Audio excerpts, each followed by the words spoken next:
Hi guys, welcome back to the channel, Totally Magic. If you have just stumbled across us by chance and you haven't seen any of our previous videos, please have a look at the back catalogue of magic over the past 15 years here at the channel. We are hobbyists, amateur magicians, so nothing spectacular, but there are some great little routines that some of them you might find are useful for yourself. Please hit the subscribe, the little bell next to it, so you're notified when we upload new videos. Anyway, on to today's trick. You have a deck of cards and you show the audience that they are just regular cards, and in fact we're going to give them a shuffle before we start. Now this particular shuffle is what's known as a weave. You can see that the cards weave together in what we call an almost perfect shuffle. But it doesn't matter about that, because you're going to deal some cards and choose a card at random. But before you do, have you ever noticed that things are very much like for like? When you see people walking a dog, you often see the dog kind of resembles the owner, like for like. You can always judge a person that I bet this person drives this type of car, a like for like. Cut the cards. Happy there? Complete the cut. So you're going to start dealing onto the table the cards that you cut to. Now they will deal cards, and you say, when you get that urge to stop and choose a card, just turn it face up. You're happy there.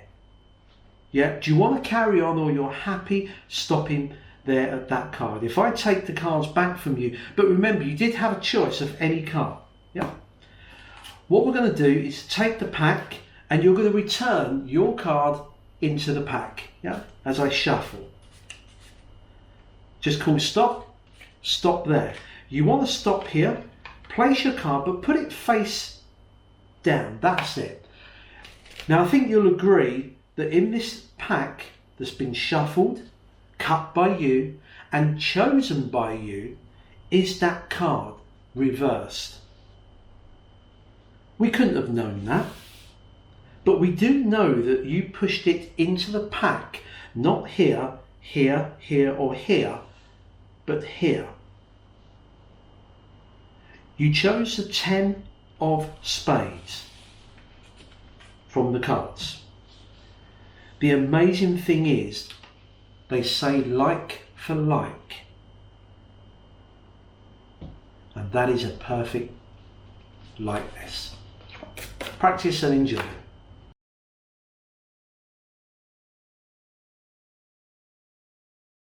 Hope you enjoyed that particular trick. Here's a tutorial for this. It is quick, simple, direct. And sometimes I like these because it's nice that when you're, either out in a restaurant, eating at a bar, or just with friends at any time, and you've got just that 1 or 2 minutes to spare, you don't want to go into a full routine. Now I know that some of the routines on this channel are 10-15 minutes long, but you pick your moments when you want to do these effects. And this one's great just to slip in any time. It does require a setup. Okay, so I would normally start with this. So my deck would be in this order. What's the order? Well, you have them in pairs. A pair of black 10s, a pair of black aces, a pair of red 5s, 7s, 6, 9. So can you see that all of the cards are in pairs? Now on the routine that I filmed, I wanted just to prove that you could do a shuffle. By the way guys, when you've done this, you could do some false shuffles and cuts. In fact, the cuts don't need to be false, they can be genuine. But if you're doing any kind of shuffling, for example, if you want to do an overhand shuffle, as long as you deal off in singular cards mode, like 1, 2, 3, 4, 5, 6, 7, 8, 9, 10, 11, 12, and drop that on there. I know I haven't disturbed the order because they're in pairs, and as long as I shuffle off an even amount, then it's not going to disturb the order. I did what's known as a Pharaoh shuffle badly, And that's a good thing. It didn't need to be perfect. If you do want to do that at the start, the genuine one, I don't think you need to. I just did it on the video just to prove a point. Then what you would do is that the cards, you would have half the deck set up and the other half in identical order. So you would have a black ace, a red king, a red king, in that order. Then when you do a weave, now I've seen some of you do a perfect weave where the faro, it goes exactly so every single card is alternating, and by doing a perfect faro it will put them in the pairs of cards that you require. I think you don't need to do this, yeah, but if you do, then you can if you like.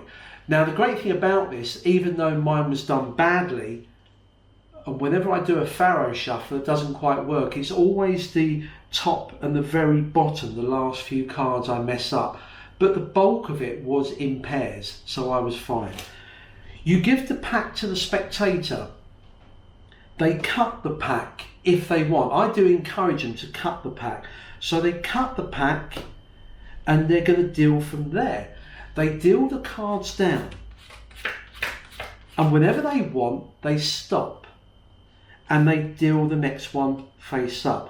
Now, when you grab the remaining cards they hold from them, all that I do is I push this top card forward and I glimpse this card here, the top card.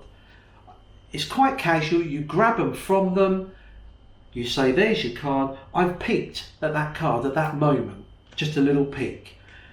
What I need to know is that 4 there, was that the first one of the pair or the second? Now, because I don't see the other black 4 here, I know the other black 4 is here. Okay, so they've chosen this. That means I will drop this on top, which leaves the other pair to that on top. I turn the pack over and I'm going to do the kind of Hindu shuffle. The card remains on the back because you're pulling cards off the top like this. They call stop.